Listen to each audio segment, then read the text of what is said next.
नमस्कार दोस्तों, आज की कहानी है एक प्यार ऐसा भी। इंटर कॉलेज वाद विवाद प्रतियोगिता में विजयी प्रतिभागी के रूप में मेरा नाम सुनते ही कॉलेज के सभी छात्र खुशी से तालियां पीटने लगे। जैसे ही मैं स्टेज से ट्रॉफी लेकर नीचे उतरा, मेरे दोस्तों ने मुझे कंधों पर बिठा लिया। मुझे लगा जैसे मैं 7वें आसमान पर पहुंच गया हूँ। हर किसी की निगाहें मुझ पर टिकी हुई थी। चमचमाती ट्रॉफी को चूमते हुए मैंने चीयर करते छात्र छात्राओं की तरफ देखा। सहसा ही मेरी नजरें सामने की रो में बैठी एक लड़की की नजरों से टकराईं। कुछ पलों के लिए हमारी नजरें उलझकर रह गईं।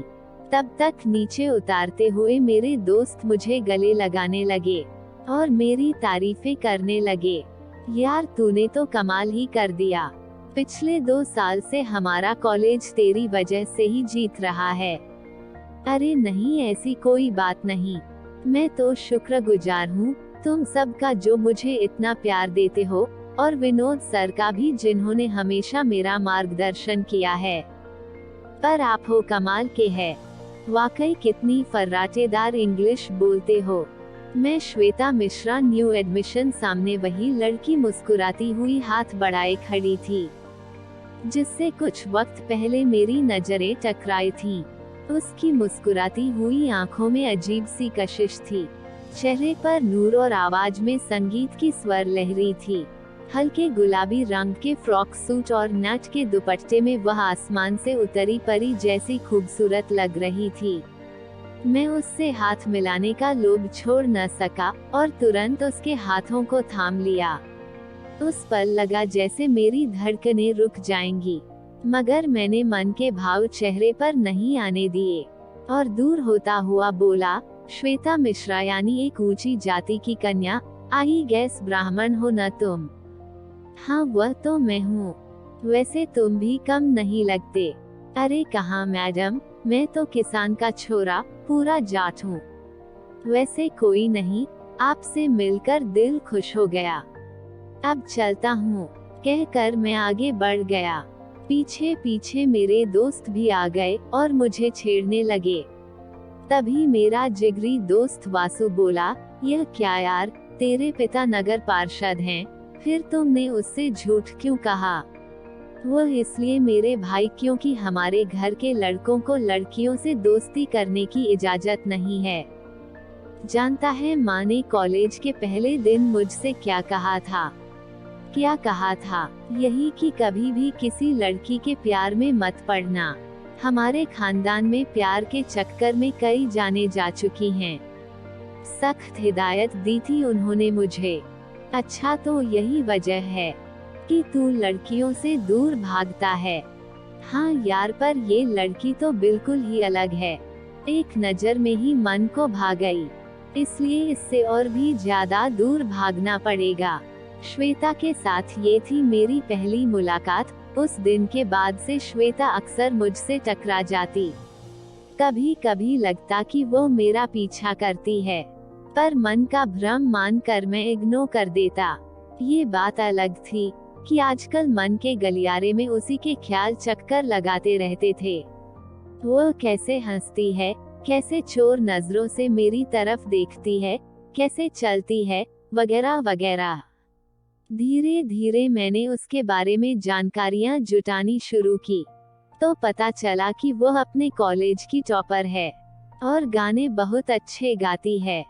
उसके पिता ज्यादा अमीर तो नहीं, मगर शहर में एक कोठी जरूर बना रखी है। वह अकेली बहन है और 2 बड़े भाई हैं। न चाहते हुए भी मेरी नजरें उससे टकरा ही जाती। मैं हौले से मुस्कुराकर दूसरी तरफ देखने लगता। कई बार वह मुझे लाइब्रेरी में भी मिली। किसी न किसी बहाने बातें करने का प्रयास करती। कभी कोई सवाल पूछती, तो कभी टीचर्स के बारे में बातें करने के नाम पर मेरे पास आकर बैठ जाती। वह जैसे ही पास आती, मेरी धड़कनें बेकाबू होने लगती और मैं उसे इग्नोर करके उठ जाता। एक दिन उसने मुझसे पूछ ही लिया, तुम्हें किसी और से प्यार है क्या? उसका सवाल सुनकर मैं चौंक उठा। मुस्कुराते हुए उसकी तरफ देखा और फिर नजरें नीचे कर बाहर की तरफ देखने लगा। श्वेता ने शायद इसका मतलब हाँ समझा था। उसे विश्वास हो गया था कि मैं उसमें इंटरेस्टेड नहीं हूँ और मेरे जीवन में कोई और है। अब वो मुझसे कटी कटी रहने लगी। 2 माह बाद ही सुनने में आया कि उसकी शादी कहीं और हो गई है। उसने पिता की मर्जी से शादी कर ली थी। अब उसका कॉलेज आना भी बंद हो गया। इस तरह मेरे जीवन का एक खूबसूरत अध्याय अचानक ही बंद हो गया। मैं अंदर से खालीपन महसूस करने लगा। इस बीच पिताजी ने मेरी शादी निभा नाम की लड़की से करा दी। वो हमारी जाति की थी और काफी पढ़ी लिखी भी थी। उसके पिता काफी अमीर बिजनेसमैन थे। हमारी शुरू में तो ठीक ही निभ गई, मगर धीरे धीरे विवाद होने लगे। छोटी छोटी बातों पर हम झगड़ पड़ते। हम दोनों का ही ईगो आड़े आ जाता। वैसे भी निभा के लिए मैं कभी वैसा आकर्षण महसूस नहीं कर पाया जैसा श्वेता के लिए महसूस करता था। निभा अब अक्सर मायके में ही रहने लगी। इधर मैं राजनीति में सक्रिय हो गया। पहले कार्यकर्ता, फिर एमएलए और फिर राज्य का मुख्यमंत्री भी बन गया। ये सब इतनी तेजी से हुआ कि कभी कभी मैं भी यकीन नहीं कर पाता था।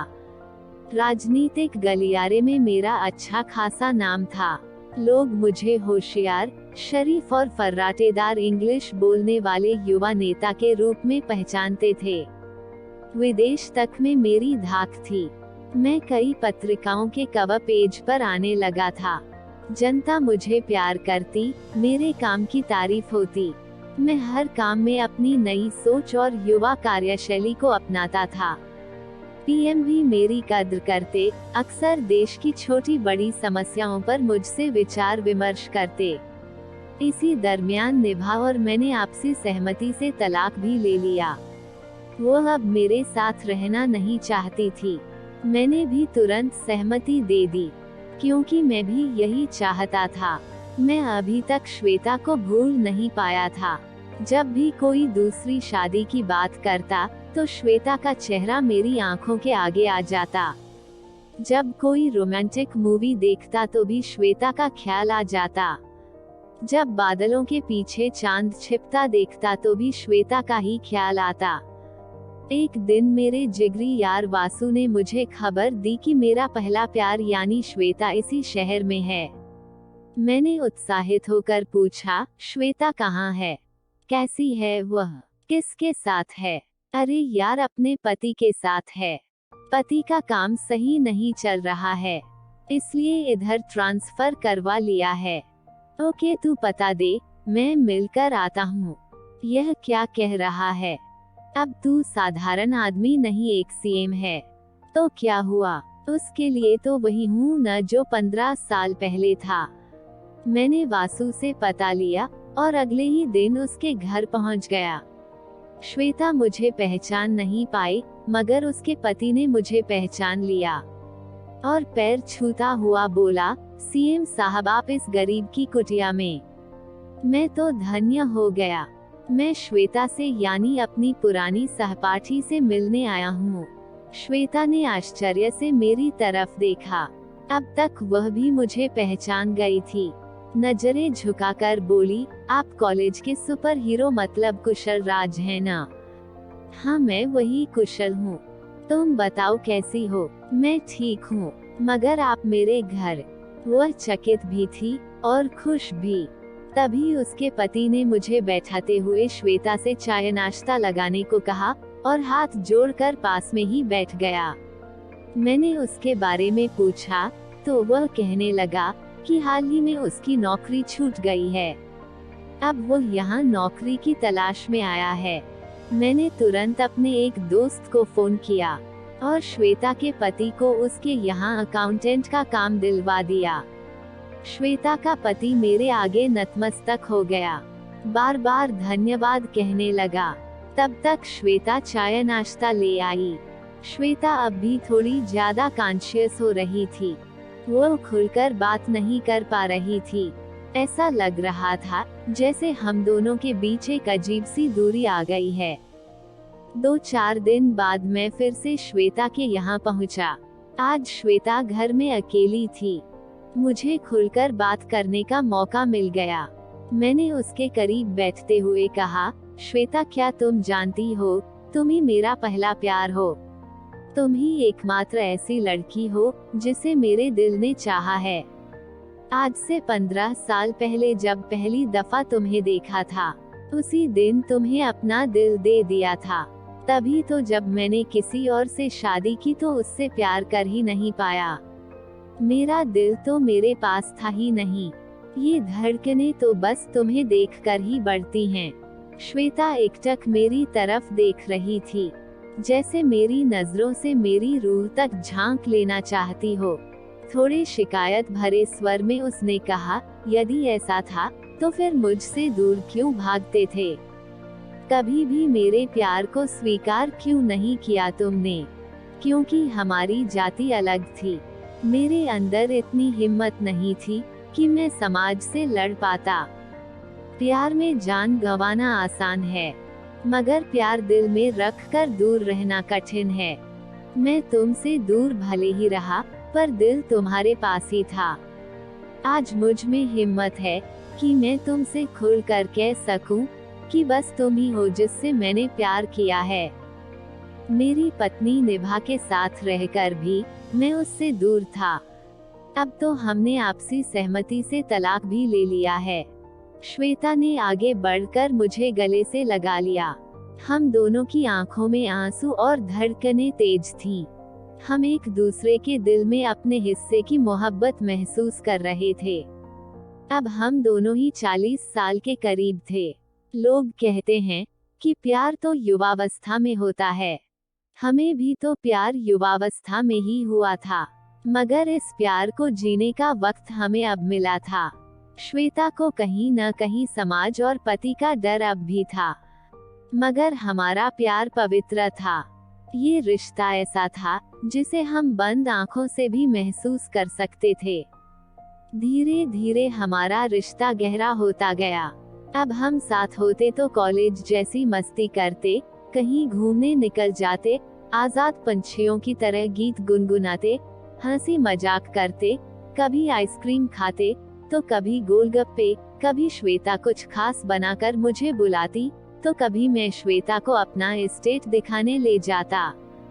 ऐसा नहीं था कि हम ये सब लोगों से या श्वेता के पति से छुपा कर करते। हमारे मन में मैल नहीं था।